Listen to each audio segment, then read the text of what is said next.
Hello, my name is Joe and welcome to my channel, Joe's Book and Movie Corner. Today I want to present my reading report for March of 2025, and in conjunction with that, since March was also the month for March Mystery Madness, where you read crime fiction and mystery novels, I'm going to go ahead and just group all of my mystery novels and short stories that I read kind of together at the front, and then I'll go on to talk about the comics and manga that I read. Then we'll talk about a fantasy lit RPG, some nonfiction, and then I'll wrap it up with a couple of books that I'm currently reading, one of which is my book for March of the Mammoths.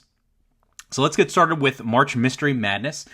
The first novel that I read was The Getaway by Jim Thompson, and this coincides with a pick from the Lone Star Book Club. This is a book club by Randy Ray at the Literate Texan, and I'm really glad he picked this because coincidentally, I recently was on a Sam Peckinpah movie kick, kind of around December of last year and January of this year.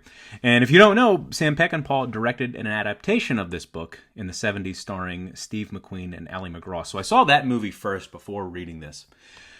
And I will say I loved this novel. I'm giving it 5 out of 5 on my Goodreads account, even though I think 4 out of 5 is probably more objectively the correct rating. It's just I loved it after reading it. I could not stop thinking about it for several days after I had read it. And I would like to actually make a longer video discussing both the first movie adaptation. I haven't seen the later adaptation from the 90s. But I'd like to make a longer video discussing the movie and some spoiler thoughts on the book. But briefly, I thought it was really good. I did think the first 11 chapters, this is a 14-chapter book, I thought the first 11 chapters, the movie actually did a little bit better. And then in the last 3 chapters, it started to turn towards the surreal. And in that final chapter, it gets really bizarre and strange. And it's really good. In chapter 12, there was also a scene that made me more uncomfortable than any extreme horror book that I've ever read. It involved a character being stuck in a very tight space, and it was uncomfortable. This is the copy I read. Really cool, nice floppy paperback. But this was really good. If you didn't read it for the month of March, I recommend it. It's great. It's a great crime novel. Very violent, and the Peckinpah movie is not as violent, which is saying something considering it's Peckinpah. But it was really good. Next up, continuing with a mystery novel, I read The Sign of the Four by Sir Arthur Conan Doyle. And I'm not really sure what Sherlock Holmes fans think of this. I'm actually giving it 3 out of 5. I thought it was pretty good. But I liked A Study in Scarlet better. And I will say, though A Study in Scarlet is, the structuring of it is a little awkward. If you've read that, there's halfway through A Study in Scarlet, it turns into it goes back in time and then turns into a Western taking place in Utah. It's really bizarre. But I still like that book better. In Study of Scarlet, there's an amazing scene that if it's your first Sherlock Holmes novel, which for me it was, there's a scene where Holmes is investigating a murder scene, and he's doing what you'd expect. He's looking around the room. He's picking up on clues that Watson and the police detectives aren't seeing. And with The Sign of the Four, no scene like that really stood out to me. Now, what it did have was an excellent boat chase, and the backstory, which is told in a little bit more of a non-abrupt way as opposed to A Study in Scarlet. It's just a character explains the backstory. The backstory involves a location in India, so it's a little more exotic. So Sign of the Four has probably a better sense of adventure and action compared to Study in Scarlet. But Study in Scarlet, to me, just overall, I liked it better. Also, A Sign of the Four, or The Sign of the Four, the mystery itself and all the characters that were involved was a bit convoluted. I thought, or I had a hard time sometimes keeping track of who was related to whom, as far as kind of the plot goes. But I thought it was okay. Again, other Holmes fans might love this one and think Study in Scarlet is okay, but I liked the first novel better. Now, those are the only 2 novels that I read for March Mystery Madness, but I did also read the first 3 short stories in the Adventures of Sherlock Holmes, a short story collection. Now, I will say that I'm not generally a fan of short story collections. I like short stories. The problem is if it's a short story collection about the same character or subject, I get to the end of a short story and I'm ready for just something different. So even though you can read them in 15, 20, 30 minutes, when there's like 12 of them, one after the other, I'm like, all right, even though it's the same length of a novel, I want to move on to something else. So I only read the first 3. So the first story in this collection was A Scandal in Bohemia. And generally, I enjoyed it. It was about the German king of Bohemia, and he's being blackmailed by an old mistress.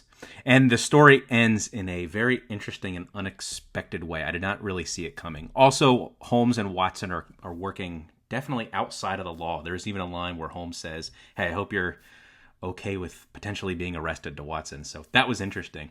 Next up, the second story was The Red-Headed League. This one I loved. I thought it was great. It's about this red-headed businessman who finds an ad for a company that is only hiring red-headed men, and he has to stay in this office and do a menial task, and then one day the company just disappears and there's no sign of it. It sounds wacky, but when the plot is revealed, it's pretty clever. It was a lot of fun. I liked it. And then lastly, A Case of Identity. At this point, I will admit I was getting a little bit tired. I had read 4 or 3 Sherlock Holmes stories, one of them being a short novel. But at that point, I kind of wanted some variety. So I don't really remember this one too much. I don't think I really liked it. But at some point, I will read the rest of the Adventures of Sherlock Holmes. I'll try to kind of sprinkle them out throughout the month of April. Next up, so that wraps it up for March Mystery Madness. And I will just say before we move on from this that the mystery genre, though I've read thrillers in the past, and thrillers probably fall under the very large umbrella genre of mystery stories, but for just kind of more standard mystery and crime fiction, I have never really read this genre before. So BookTube has definitely opened me up to this. So I'm thankful for BookTube for that. So next up, let's talk about some comics and manga. First up, I have some American comics. This is the Penguin Classics Marvel Collection, I think number 6, if I'm not mistaken. And it is, of course, Fantastic Four by Stan Lee and Jack Kirby. I saw this at my local bookstore, and I've never really been into Marvel. When I've read American comics, it's usually been DC. But I wanted to check this out. And I first off, I will say the presentation and quality of this is really good. I was really impressed. For reprints, generally, you always see stuff on kind of glossy paper. And when they recolor it with the glossy paper, it sometimes is almost too much. And those colors, I think, were meant a lot of times to be printed on newsprint, which is duller naturally. But this is really well done. I like the coloring here. And though this is not like faded newsprint, it is a really nice, high quality matte paper. But what did I think of the collection as a whole? I might annoy Fantastic Four fans. I'm giving it a 3 out of 5. Fantastic Four probably ultimately is not really for me. I can appreciate how important this was in the 60s. If you're unfamiliar with the Fantastic Four, they're a group that doesn't quite always get along, and there's a lot of conflict between the members. And what's interesting about this is at the end of some issues, there's a fan page where the fans in the 60s, as they were reading this, would write in, and they talked about how much they loved how these characters weren't perfect. They made them more human. And that's great and all, and I can appreciate how that, made Marvel Comics different than DC and changed comics in general. It's just, for me, these are supposed to be heroes. I don't really care about their personal conflicts. I just don't care. So maybe not for me. That's why I didn't, as it went on, I liked it less and less. Just a couple of notes about the art. Oh, in general, I really liked Jack Kirby's artwork. I mean, he's Jack Kirby. But I did notice in the first few issues, Rex Reed is a little more kind of slim and skinny. And they Jack Kirby kind of beefs him up later on, but I kind of like the original first few issues, how he is portrayed. I also enjoy in the first few issues, let's see if I can kind of find a good representation of it. I don't know if you can see that, but in the first few issues, the Human Torch is slightly less humanoid than what he is going to become later on. In later issues, if I can find a good picture of one.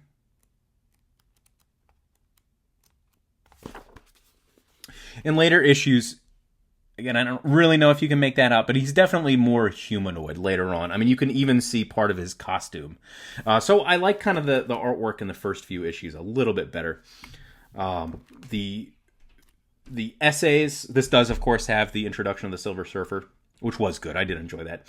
Also, there's these really great kind of mini, not necessarily essays, but they will summarize issues that are being skipped and left out of the collection. So overall, this Penguin Classics Marvel collection, I was really impressed by this.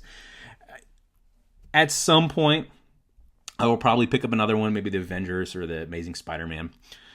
But generally, for my American comic reading, I like DC, and I'll probably just stick to Superman or Batman. But even though I'm giving it 3 out of 5, I do highly recommend this if you like Marvel Comics. Next up, we have some manga, Attack on Titan, volumes 1, 2, and 3 by Hajime Isayama. I hope I said that right. And this was actually started out almost as an experiment. The first 2 volumes I read on my Kindle, which is a 10th generation Paperwhite. And I wanted to see if it was possible to enjoy reading manga on a Kindle. And it turns out, yes, you can. It's a little small, but you can double tap and zoom in, and it works out okay. From volume 3, and then, or for volume 3, and then for the later volumes that I'll read, I'm just going to pick them up at the library. No sense spending money when I can just get them for free at the library. But what is Attack on Titan about?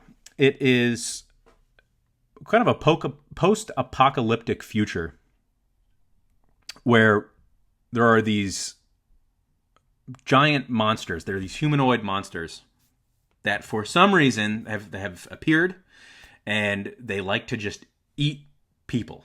And that's it. Seems pretty simple.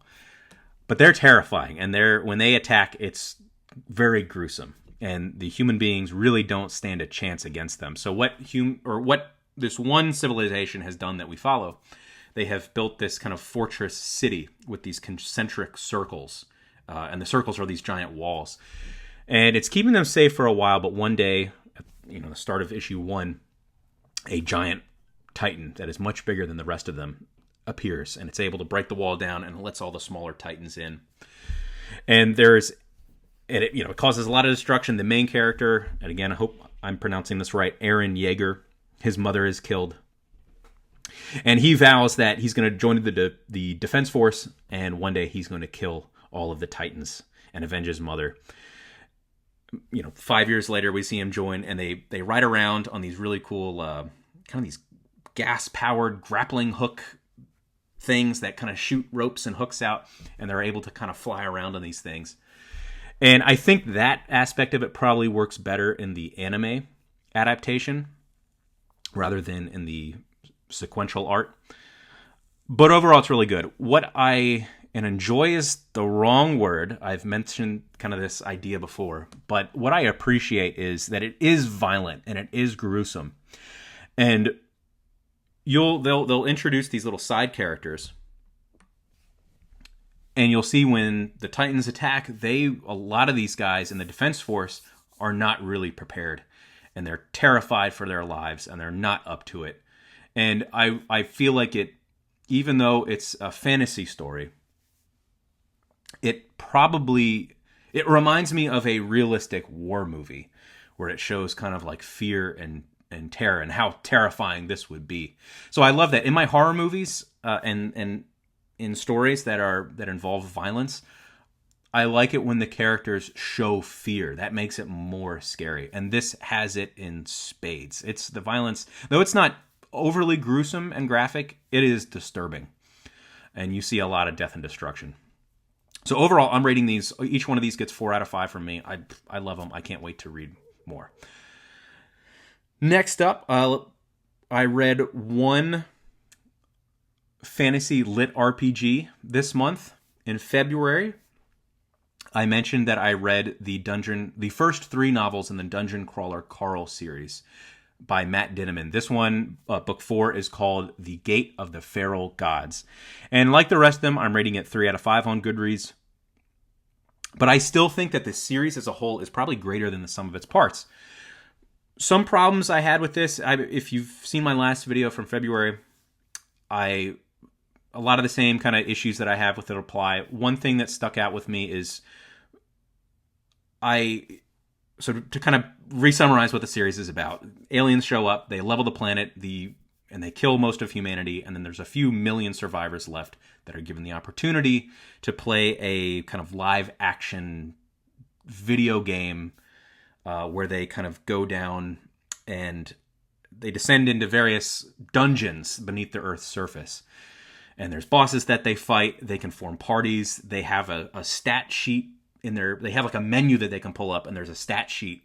And they have to kind of train themselves and boost their stats, and they can get items, like a magic ring to give them special abilities. So it's exactly like playing an RPG game. So if that sounds interesting to you, I recommend checking this out. This subgenre is kind of fascinating. I know a lot of the books in the subgenre aren't well written. This is probably one of the best ones to get into. And I'm really enjoying it. But I will say the problem I have with all of them, and this one as well, is that each layer of the dungeon, there's a different theme, which is kind of interesting. Each book, you're going to get a really creative world that these characters have to kind of figure out a way to get, to beat. But each layer has its own story, and that story doesn't really have anything to do with the broader narrative of these characters making their way through the dungeon. And then the ultimate narrative of the main character, Carl, as he is trying to bring this whole system down. And I will say what is interesting about the series, and it's certainly the case here, the overall or the outside world of this evil alien empire, that's very interesting. And Carl's trying to kind of fight against them. And they have to go on these talk shows. I mean, this whole game is being televised, so it has an audience. And they have to go on these talk shows, and it's very funny. And each time they go on, you learn a little bit more about the culture.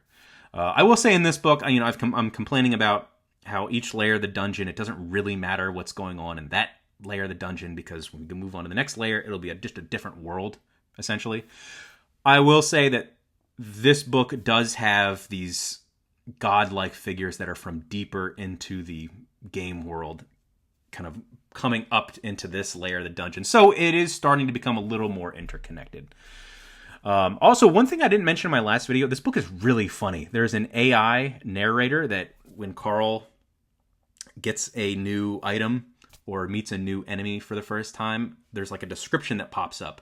And it's very profane, it's very funny, and it's a blast to read. So though I have some problems with it, I really love this series, and I can't wait to read more of it.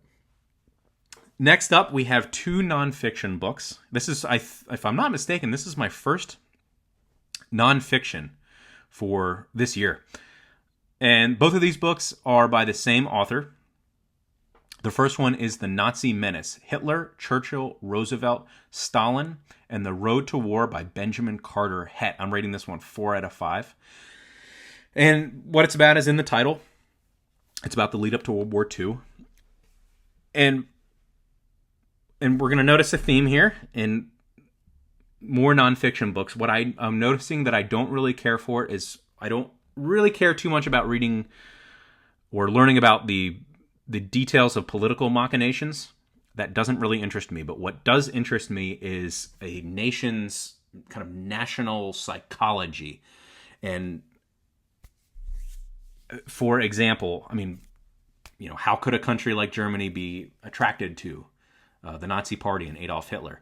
How could, in the United States, what was the psychology of the America First unit?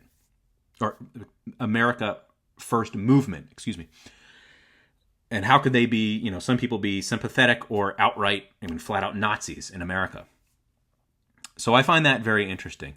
The next book that I read by the same author, Benjamin Carter Hett, The Death of Democracy, Hitler's Rise to Power, and the Downfall of the Weimar Republic. So we're going backwards in time. This is an earlier book of his. This one also, 4 out of 5. I really enjoyed it.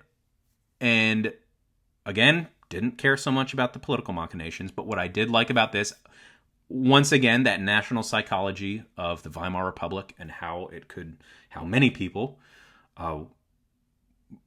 either were attracted to the Nazi Party, or how some people in the government could maybe tolerate it, and maybe we can control it. It'll be part of our coalition, our political coalition. So that was all very interesting. And another chapter that really struck me was the chapter on the Night of the Long Knives, and I want to learn more about that. So both of these books were very quick reads, so they were great introductions to the subject of the lead up to World War II. And I think they're a good way, for me, if I find a chapter where, like the Night of the Long Knives, I know, wow, that really piqued my interest. I'm going to go find books on that subject. So the Death of Democracy, I've kind of mined the bibliography and written down titles. I'm going to go back to my library and do the same with the Nazi Menace. But I recommend both of those books. They're pretty good, kind of short, quick reads on the subjects. And that wraps it up for what I read for the month of March, but I did want to talk about what I'm currently reading. I wanted to give an update on the March of the Mammoths booktube event. This is, of course, an event where you pick a book of at least 800 pages that's been sitting on your shelf for a while, and you finally get it done, or at least you start it in the month of March. So I started it late in the month. This is Dreadnought, Britain, Germany, and the Coming of the Great War by Robert K. Massey. As you can see, I am only 200 pages into it. That's about 900 pages of text. And I'm enjoying it. I am taking a break temporarily from it, just to give myself a little bit of a break from nonfiction. But overall, I'm liking it. Once again, political machinations, don't really care. But what I do like is chapters, biography chapters that dive into kind of the lives of, these two guys in particular. This is King Edward VII of England, and this is Kaiser Wilhelm II of Germany. So whenever they kind of talk about these guys, and especially Kaiser Wilhelm II, that guy was a head case. He had some mother issues, and there's a whole chapter about his obsession with yachting, and he would go over to King Edward's, or at the time Prince Edward's yachting club, and then he created his own yachting club in Germany that was a failure. It's all very fascinating. And this guy in particular was kind of a nut. So I'm really enjoying that. Also, the chapter on Bismarck was really good. So I'm really, really enjoying it. I think Robert K. Massey is a great author. It's just for now, I did need to just put it down just to read some fiction. But hopefully I will finish this in April, and when I do, I'll just make a video just on this. And lastly, we have another book that I started last night, and I should be able to finish it in the next couple days or so. This is a Star Trek novel. It is Star Trek number 30, Demons, by J.M. Dillard. It's kind of a invasion of the body snatchers type situation. It involves the planet Vulcan. Spock's parents are in it. Also, he has an uncle that shows up, so that's kind of interesting. And so far, I'm enjoying it. I think it's really good. I think I just needed either a book of science fiction or horror, kind of something breezy and easy to get through, just to kind of break up some of the nonfiction that I've been reading. But I'm enjoying it. But that's all for now. As I mentioned before, I do want to make a longer video on The Getaway by Jim Thompson, so hopefully I should get to that pretty soon. But that's what I read for March, and specifically March Mystery Madness. So that's all for now. Thank you.